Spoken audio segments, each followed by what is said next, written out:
দিন শেষে আসলে পাশে কেউ থাকে না। ভর দুপুরে তো নিজের ছায়াটাও নিজে থেকে হারিয়ে যায়। যে কোনো আলোতে গেলে আপনি দেখবেন কেউ না থাকলেও নিজের একটা ছায়া থাকে।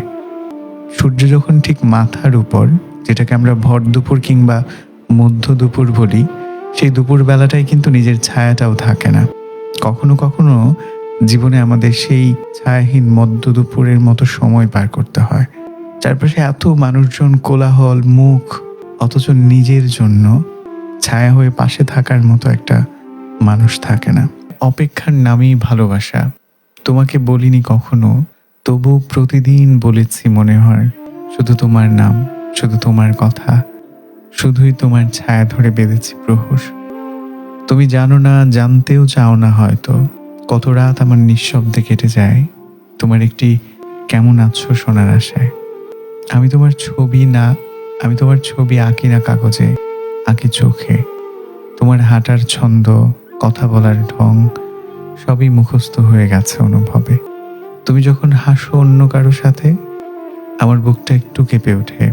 তবুও বলি না কিছু, কারণ ভালোবাসা মানে তো দাবি নয়। ভালোবাসা মানে শুধু দয়া করেও পাশে থাকা নয়। ভালোবাসা মানে নিজে দূর থেকেও অন্যের সুখে হাসতে পারা। তার কোনো কিছুতেই আমি নিজের অস্তিত্ব খুঁজে পেলাম না। আমিহীন তার অন্য কারো কাছে খুঁজে পাওয়া উল্লাসই আমাকে থামিয়ে দিল। আমি দেখলাম মানুষটার জীবনে আমার কোনো অস্তিত্বই নেই, যেন কখনো ছিলামই না। আমি থেমে গেলাম। না, আমি থেমে যেতে আসলে বাধ্য হলাম। তার সেই পবিত্র হাসি, যে হাসি মুখটুকু আমি আমি সব সময় দেখতে চেয়েছি, সেই হাসিটাকে চিরস্থায়ী করতেই আমি নিজেকে সরিয়ে নিলাম।